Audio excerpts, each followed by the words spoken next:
Hello, I'm Ollie and this is CriminOlly, where I talk about crime, pulp, horror, that kind of thing. Today, occult detectives, fashion magazines and rabbit samurai. It's my weekly wrap-up.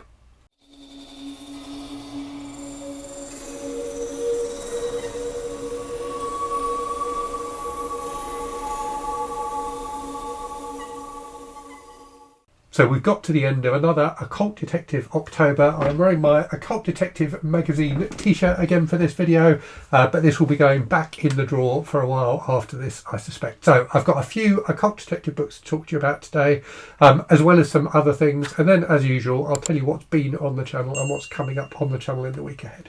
So the first thing I finished this week was a book I talked about briefly last week. So Gabriel Knight, The Beast Within by Jensen. So this was a buddy read with one of my viewers, Mariah. This was like very silly and very entertaining. So based on the interactive, what do they call it? The best-selling CD-ROM game from the 1990s. So I think there were 3 games in the Gabriel Knight series in total. Only 2 novels, this one and the first one, which I read a couple of months ago. But this was very entertaining. So this one has Gabriel Knight, who's a horror author, but also kind of an occult detective, going to Germany, where his family hail from originally, and investigating some werewolfy type goings on there. There's a load of kind of historical backstory, which is laid out in kind of diary entries and things like that, which you read, and which I'm guessing in the game version of this you read as the as the player and tried to piece together the parts of the mystery. So yeah, quite silly but very entertaining. I did have a good time with it. Moving on then, after that I read the CriminOlly book club pick for this month, which was another kind of occult detective story. So this was Bone White by Ronald Malfi, which started fantastically well. So the first 2/3 of this I really enjoyed. So it's set in Alaska, which I always think is a fantastic setting for horror. There's something about that kind of bleak wilderness setting that really lends itself well to suspense stories, but also horror stories. There's that sense of just being able to get lost and, consumed by the elements, shall we say. So the setting was fantastic, and it's about this. It starts brilliantly. So the first chapter has this old guy who kind of lives on the outskirts of this town, who is known as a bit of a local oddball, walking into the local diner and confessing that he's murdered a whole load of people. And the police turn up and investigate and do discover a load of bodies in the woods. The protagonist of the book is a guy whose twin brother had travelled to Alaska a couple of years ago and has gone missing, and he thinks that his brother may have been one of this guy's victims. So it's about him travelling to the town and trying to figure out what's been going on, as well as one of the police detectives who's involved in the case is another kind of fairly prominent character. And it was really suspenseful at first, really genuinely gripping. I think Ronald Malfi does kind of thriller type stuff really well. So it really did keep me turning the pages. But I found that by the end of it, and I won't give away the ending in any way, I found that by the end of it, it just wasn't gripping me quite as much, and I thought that the ending was a little bit of a letdown. So definitely some really good creepy stuff and a ton of suspense along the way, but it didn't quite hang together for me overall as a book. I'll definitely be reading some more Ronald Malfi though. I do think he's really great at building suspense.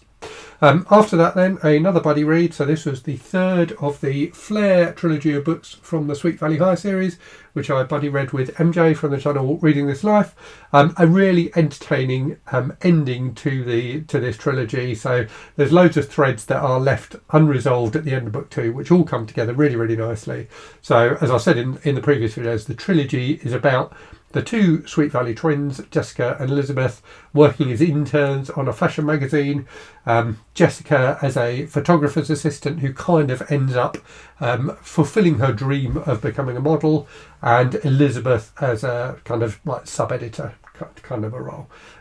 So there's some really good kind of semi-intrigue and suspense type stuff in this final one, which was quite unexpected. There's a very tense sequence about 2/3 of the way through, and it wrapped up quite nicely as well. So yeah, very silly but hugely entertaining. So I did very much enjoy that.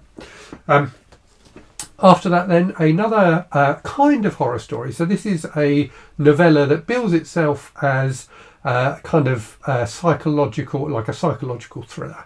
So it's called Sacrilege. It's by an independent author called Barbara Avon. Barbara very kindly sent me a copy of it to review a little while ago. And I'll be honest, I didn't love this, but I think it will appeal to some people. So this is, I guess you would call it, it's almost like religious horror. So it's about a guy who is an ex-priest who travels to this town and is trying to kind of piece his life back together, but also getting to know people in the town. And it's a book that feels like it's kind of full of symbolism and meaning, but it was symbolism and meaning that I didn't necessarily get, I'm afraid. It was like quite nicely written, quite like, I suppose, flowerily written. It's quite some of the prose is quite kind of melodramatic in a way which I did quite enjoy. But for me as a story, it just didn't really hang together, if I'm honest. I didn't find myself particularly invested in the characters or the meaning in the background of it. So, as I say, I think it will appeal to some people, but for me, it wasn't a hit, I'm afraid. After that, then, I read something completely different. So I fancied a bit of a palate cleanser, and I read the first of the I'm forgetting the name of the character now, Richard Blade books by so the name on the cover is Geoffrey Lord. Geoffrey Lord was actually a pseudonym for a guy called Manning Lee Stokes, who wrote a number of different things. So he wrote some crime novels as well, I think, and also wrote some of the Nick Carter Killmaster books, which I've talked about on the channel before. So this is a kind of Sword and Planet style series of books. There's about 25, 30 in the series in total, I think. Came out, I think this one was written in 69, but most of them came out in the 70s. And it's about this guy who, Richard Blade, who is like a super spy, like a complete James Bond character. He works for a special division of the British Secret Service called MI6A. And at the start of the book, he is involved in an experiment. So they're kind of top boffin at MI6A has developed this system of downloading information to the human brain, and he's going to hook Richard Blade up to a computer and basically give him like tons and tons of knowledge. Unfortunately, the experiment goes wrong, and instead of getting tons and tons of knowledge, Richard Blade ends up getting transported to another dimension, which is a kind of medieval fantasy type world where he immediately meets a scantily clad princess and has to save her. So it's got tons of, not tons of sex, a fair amount of sex, a lot of kind of silly battles and things like that, including him fighting this giant guy called Redbeard. It was like very over the top, very campy, very pulpy, but I really enjoyed it. It was like complete nonsense, but a lot of fun, and I look forward to reading more in the series.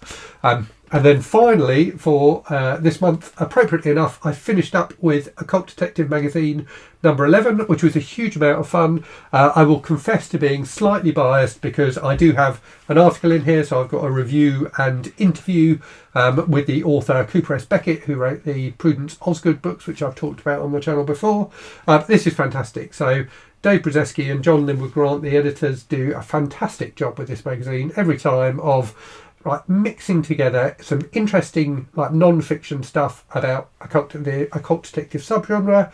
So there are some there's reviews. I did have a review in here as well, actually, and a really great article by Roy Bayfield, the host of the channel Roy Reads Anything, which is about a kind of lost Victorian occult detective character whose name now escapes me, I'm afraid, but Roy has been transcribing from, I think, some of the original magazines that this character appeared in, those stories, and they will be republished in a later edition of Occult Detective magazine, I believe.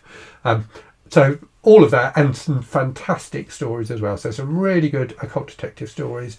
I think my two favourites were the final one, which is about the author William Hope Hodgson, creator of the famous occult detective Carnacki the Ghost Finder. So it's about him in the First World War, and it was really well done, really chilling, really subtle, not too long, just really fantastic. And then there was another one which was very different, but very, very entertaining, which was called A Strange Case of Something Unfamiliar, which is about these kind of two old lady occult detectives, which is like just really, really entertaining. So thoroughly enjoyed both of those, but all of the stories are definitely worth your time. So I'll leave a link in the description to the video to where you can find out more about this magazine, but it's available on Amazon for both Kindle and as a physical copy. So definitely worth checking out if Occult Detective October has whetted your appetite for some more occult detective stuff. Definitely recommend it. And finally, I'm currently reading something I haven't read for years, and I'm really enjoying it so far. So I said in my November TBR video that I was going to spend the first few days of November, so the 1st to the 4th, reading comics, and that is exactly what I'm doing. I've started reading volume 1 of the Usagi Yojimbo Saga. Confusingly, volume 1, so I bought from Humble Bundle a while ago a bundle of Usagi Yojimbo comics. So this is a series that started in the 1980s, and I read some of them back then as a teenager and really, really liked them. So Usagi, if you don't know, is Japanese for rabbit, and Yojimbo is kind of like a wandering samurai, like a rogue samurai type character. There is, of course, a famous Akira Kurosawa movie called Yojimbo with Toshiro Mifune, which was refilmed as, I forget which one it was. It was refilmed by Sergio Leone as one of the spaghetti westerns. So they're just really, really great stories. So they are like traditional, like samurai style stories set in medieval Japan, like feudal Japan, but all the characters are animals. So the lead character, Usagi, is a rabbit, as I have suggested. But they're really gripping, really tense. They really lean into the whole samurai genre really, really well. And apparently, Stan Sakai, the author, was originally going to do them as human characters. I'm not sure why. There's an introduction to the book which I need to read, but he ended up changing them to animal characters, and Usagi actually appeared in some issues of Teenage Mutant Ninja Turtles as well, back in the 90s, I think. So yeah, I'm really, really enjoying it so far. So confusingly, volume 1 of the Usagi Yojimbo Saga, as it is collected in these newer volumes, is actually volume 2 of the original comics. So this Humble Bundle I got, sadly, I think misses the original one, although I'm guessing I've probably got some of those upstairs in the attic based on the dates. But yeah, very, very entertaining so far. They're kind of episodic stories, but just really fun samurai action. So that is what I'm reading today, and I've got, I think, 9 volumes of it, so I'm not sure if that's what I'm going to read for the entirety of this 4 days of reading comics. I may read some Commandos as well, and I've got some 2000 ADs to get through too. So yes, I'll probably mix things up a bit, but I'm definitely enjoying Usagi Yojimbo very much so far. In terms of channel stuff then, so in the last week you've had my review of Black Mountain by Laird Barron, the second of the Isaiah Coleridge series of books, which I thought was absolutely fantastic. I erroneously stated in that video, and someone has kindly pointed out to me, I said that there were 3 books in that series. There's actually 4, so there's a 4th one that came out a couple of years ago, which I have now ordered, so that should be coming to me fairly soon, hopefully, although I think it's coming from the States because it wasn't published over here in the UK. So anyway, you've got that. You had my November TBR video, which is a very brief video because I haven't put that many things into my TBR. I'm going to have a bit more of a mood reading month. And then you also had my announcement for a new project I want to do with all of you, which is to come up with a list of forgotten books that people really love. And I've had a really big response to that so far, both in the comments on that video and via email. I haven't had a chance to reply to people yet, I'm afraid. But if you've sent something in, thank you. And if you haven't sent something in, check out that video and see if there's any forgotten books you'd like to recommend.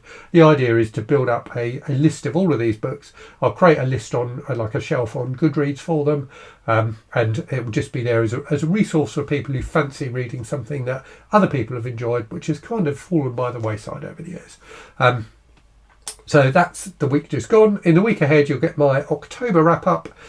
You'll get an update on the Read What You Own challenge. So I'm going to do like a kind of tips for success style video for the 4th of November as we go into Read What You Own 25/26. And then you'll also get a review video from me. I haven't decided what it's going to be yet. But yeah, you'll get a review on Thursday as usual. Anyway, I will leave it there. Do let me know in the comments what you've been reading. Let me know if you've enjoyed Occult Detective October, if you've been taking part. And as always, thank you very much for watching. Hope you're safe and well out there. Hope you're reading good stuff. And I'll speak to you again very soon. Cheerio.